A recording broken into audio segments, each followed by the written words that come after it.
Mitro, today was an interesting day in the Supreme Court. Supreme Court gave verdict about Rafale deal, and it busted all the web of lies which were spread by opposition parties led by Rahul Gandhi and their friends in media. Um, so it was not that the answers to the questions raised by them were not in public domain. Government has given it many times inside the parliament, outside the parliament, through press conferences, interviews. They have answered it many times, but hey, they were never interested in finding the answers. They were just interested in raising questions, repeating questions and lies many times, and seeding the planting the seeds of doubts in the minds of the people that there might be something amiss in the Rafale deal. So what exactly happened?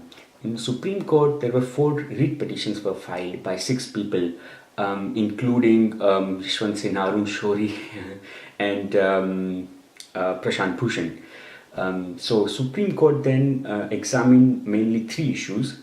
The allegations was there was irregularity, non-transparency, there was favoritism, absolutely arbitrariness in cancelling earlier deal, and Modi at his whims and fancies done a new deal to benefit Anil Ambani group. So Supreme Court then primarily examined 3 areas of concerns, which they called it as: one was the decision making process, whether there was all the process followed or not. Was there anything in pricing, whether it was inflated deliberately, or was it cheap or expensive? And third was there any favoritism in the Indian offset partner selection by Rafale, or was there any role of government inside it? So in the decision making process, what I will do is I'll walk you through the Supreme Court judgment and the respective paragraph where the observations are observation of justices have been recorded.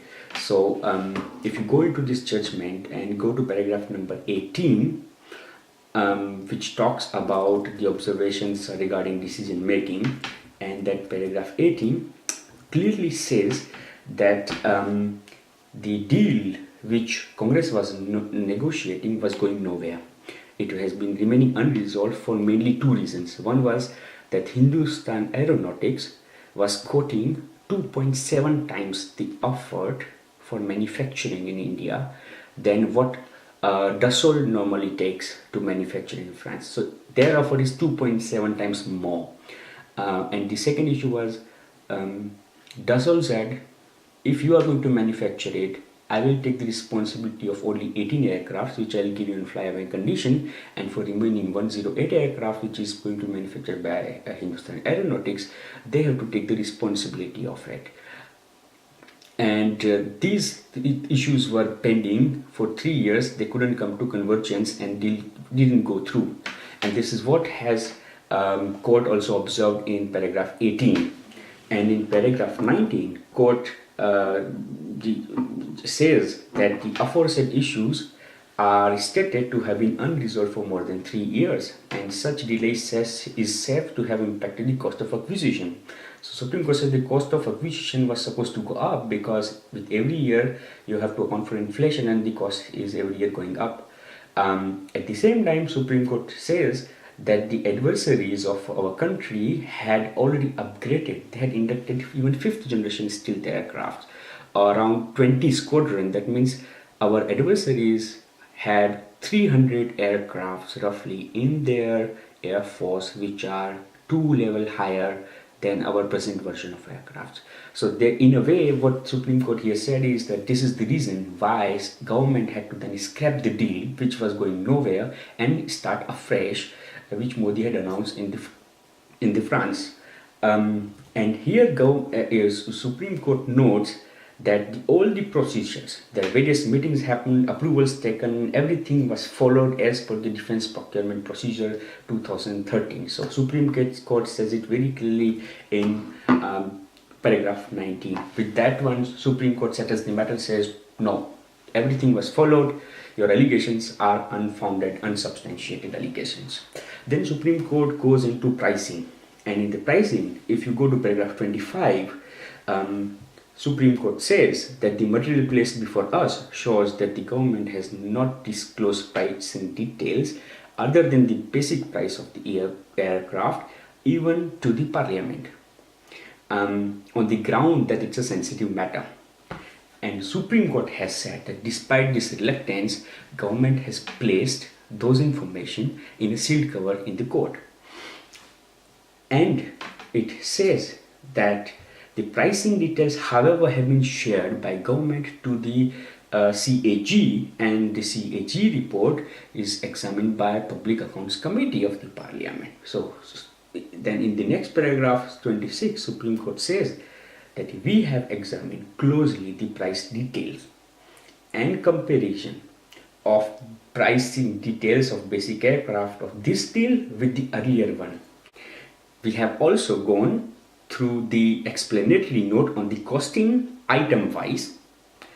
It is suffice to say that as per the price details, official respondents claim there is a commercial advantage in the purchase of these 36 Rafale aircraft, as government has said that it's around 14% or 20% cheaper than what UPA was buying for.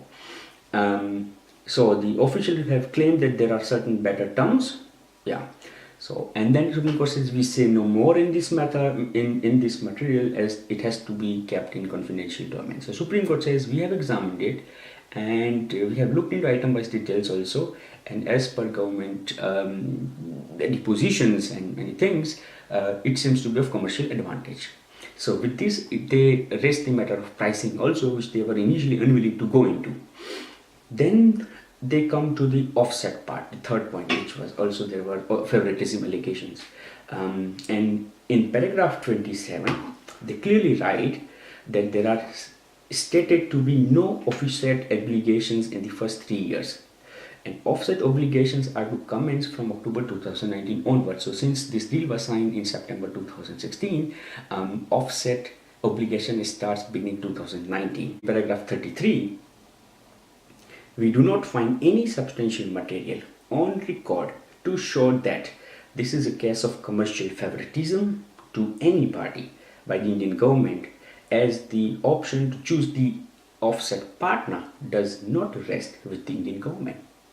So the court straight away throws out this allegation that there was any favoritism, any recommendation by Indian government to Anil Ambani. This is just a conjecture, speculation, conspiracy theory, and wild allegation. There is no proof towards this fact.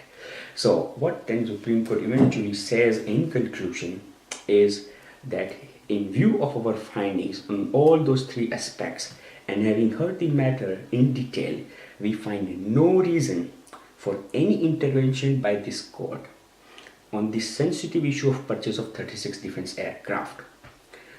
What's more important is that what Supreme Court says, that the perception of individuals cannot be the basis of a fishing and rowing inquiry by this court, especially in such matters. We thus dismiss all the writ petitions. So with this judgment, Supreme Court has eventually rubbished all bullshit which has been uttered by Arun Shourie, Yashwant Sinha in the press clubs, the press clubs and everything. So what has happened is eventually the highest court of India has reaffirmed and put the stamp on what we have been saying all along, that as long as Modi is there would be no scam, period. The question is, would it put an end to the attempts to manufacture a scam by opposition parties? I doubt no, because intention of opposition has never been to find facts or truth or answers to their questions, but it was just to muddy the water and create doubts in the mind. So I doubt it would not come to an end. With the active role of Lutyens media, this misinformation campaign would continue to go on.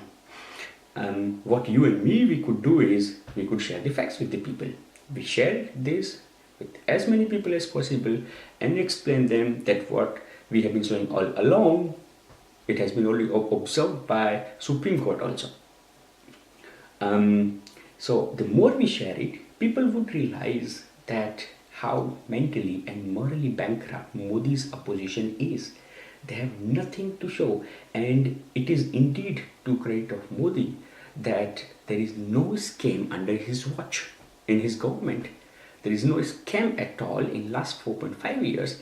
The situation is such that opposition has to eventually manufacture a scam so that they can throw some mud on Modi. This is the biggest success of Modi. So let's share these facts and the Supreme Court verdict with your friends. I'll give you the link of the judgment also, which you yourself can read and verify. If you have some different interpretations, feel free to come back. We can discuss further on it. Court has also put a stamp on what we have been saying all along. देश की जनता sure है, नरेंद्र मोदी चौकीदार pure है. जय हिंद, जय Bharat. Thank you.